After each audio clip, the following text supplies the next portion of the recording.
बिस्मिल्लाहिर्रहमानिर्रहीम। आज हम वाइल लूप का एक प्रोग्राम करेंगे। Write a programme that display first 5 number and their sum using while loop. वो कहता है कि आप एक ऐसा प्रोग्राम लिखें जिसके अंदर जो है ना आपने पहले 5 हिस्से जो है ना वो स्क्रीन पे प्रिंट करवाने हैं। तो जो 5 हिस्से आपने स्क्रीन पे प्रिंट करवाए उनको सम भी करें। तो इसके लिए हमने सी के अंदर एक प्रोग्राम लिखना है। तो इस प्रोग्राम करने के बाद उम्मीद है कि आपके तमाम बेसिक कंसेप्ट क्लियर हो जाएंगे। देखें, ये तो पहले हेडर फाइल है जो आप हर प्रोग्राम के अंदर देखते आ रहे हैं, वो तो समझाने की जरूरत नहीं है। कहानी स्टार्ट होती है यहां से। हमने एक वेरिएबल लिया जिसका नाम हमने ए रखा और डेटा इसकी थी इंट।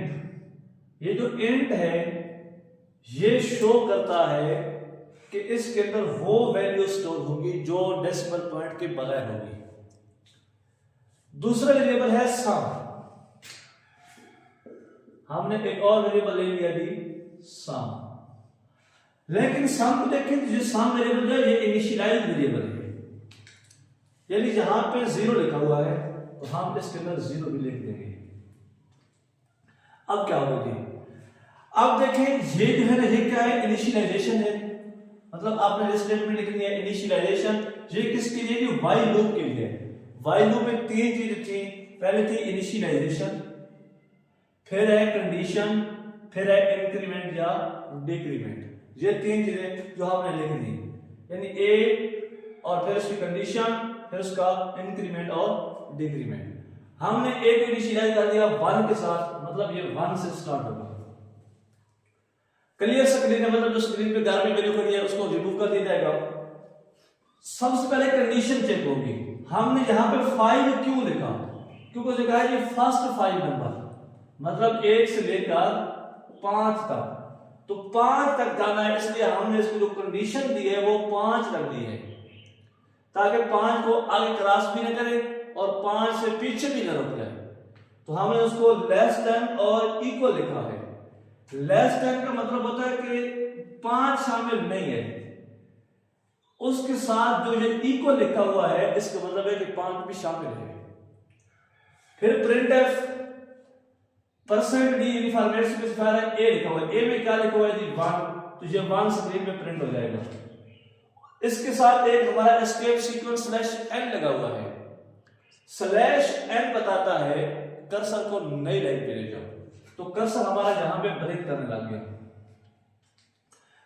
फिर देखें क्या है जी? Sum is equal to sum plus A. अब देखें सम में क्या पड़ा है जी? 0 और ए में क्या पड़ा है? 1। तो इसका जो आंसर आता है वो सम में लिख दें। 0 + 1 किया तो आंसर 1 आएगा। तो इसकी वैल्यू अपडेट होगी, क्या हो जाएगी? 1 हो जाएगी। उसके बाद क्या लिखो? a plus plus. तो a की वैल्यू पहले 1 थी, अब a की वैल्यू 2 हो गई है। फिर क्या होगा जी? अब ये भी हमने स्टेटमेंट लिखी हुई है, लेकिन ये स्टेटमेंट नहीं चलेगी अभी तक, क्योंकि ये कंडीशन ट्रू है। जब तक कंडीशन ट्रू रहेगी कंट्रोल इसी लूप की बॉडी में घूमता रहेगा। जैसे ही a प्लस हुआ कंट्रोल जो है फिर किधर चल जाएगा? कंडीशन के पास चल जाएगा। जब कंडीशन के पास गया फिर उसने चेक किया कि अब a में क्या पड़ा है? 2 पड़ा है। कंडीशन देखी, क्या 2 जो है ये लेस देन इक्वल 5 है। कंडीशन ट्रू हो गई। जैसे ही कंडीशन ट्रू हुई नीचे आया, %d था, अब इसमें क्या लिखा हुआ है जी? a लिखा हुआ है। a में क्या पड़ा है? 2 पड़ा है, वो 2 इधर प्रिंट हो जाएगा। 2 प्रिंट होने के बाद कर्सर जो है वो नीचे आएगा। इसमें देखिए क्या हो रहा है? फिर एडिशन हो रही है, यानी सम इज इक्वल टू, अब सम में क्या पड़ा है? 1 पड़ा है। लास्ट अपडेटेड वैल्यू लेनी है, इनिशियलाइज वैल्यू नहीं लेनी। जो वैल्यू लास्ट पे अपडेट हुई थी अब वैल्यू वो यूज होगी 1। और दूसरा क्या लिखो? a में क्या पड़ा है? 2। 1 और 2 कितना लगेगा? 3। तो ये जो 3 आंसर है ये सम किधर चला जाएगा? यानी 1 की जगह अब क्या आ जाएगा? 3 आ जाएगा। अभी भी जो है ना इसके बाद एक की वैल्यू क्या हो जाएगी? इनक्रीज हो जाएगी, यानी 2 से बढ़कर क्या हो जाएगी? 3 हो जाएगी। जैसी वैल्यू इसकी 3 हुई कंट्रोल फिर इधर गया, फिर कंडीशन चेक की, कंडीशन ट्रू है तो इसकी वैल्यू जो है ना 1 2 के बाद क्या हो जाएगी 3 हो जाएगी, प्रिंट होगा। उसके बाद देखिए फिर ये कंडीशन चलेगी, यानी सम इज इक्वल टू, सम में क्या पड़ा है 3, कंडीशन में क्या है, ए में क्या है 3 प्लस 3 6। अब इसकी वैल्यू जो है अपडेट होकर क्या हो जाएगी 6 हो जाएगी। अभी भी जो है ना अब क्या होगा जी, ए प्लस प्लस मतलब ए की वैल्यू 3 से क्या हो जाएगी 4 हो जाएगी।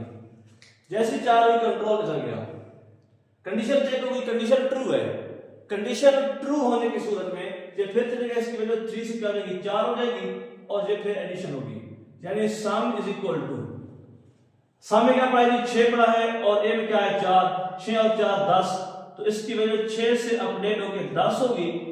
फिर क्या होगा जी ए प्लस प्लस होगा, यानी इसकी वैल्यू 4 से 5 हो जाएगी, 4 से 5 हुई, फिर कंट्रोल इधर जाएगा। ये लूप उस वक्त तक है ना, कंट्रोल इस लूप में घूमता रहेगा जब तक कंडीशन ट्रू रहेगी। अब जब 5 हो गया है तो 5 को क्या करना है जी, स्क्रीन पे प्रिंट करवा देंगे इस स्टेटमेंट की मदद से, सॉरी इसकी वजह से। उसके बाद सम है, सम इज इक्वल टू, सम में क्या पड़ा जी 10 और ए में क्या पड़ा है 5, 15 हो जाएगा, ये 15 इधर आ जाएगा और क्या होगा जी ए प्लस प्लस वैल्यूज क्या होगी 6 हो गई। जैसे ही 6 हुई कंट्रोल इधर गया, कंडीशन फॉल्स हो गई, फॉल्स होने में अब कंट्रोल बॉडी की जो है ना बॉडी के अंदर कंट्रोल नहीं जाएगा, बल्कि ये कंट्रोल बाहर मूव कर जाएगा। यहाँ पे क्या लिखा हुआ है सम इज, यानी इसके बाद क्या आएगा सम इज परसेंट डी में सम वाली वैल्यू आ जाएगी कितनी 15, तो ये आपकी आउटपुट आ जाएगी इस तरह। तो ये जो है ना प्रोग्राम किस तरह वर्क करता है।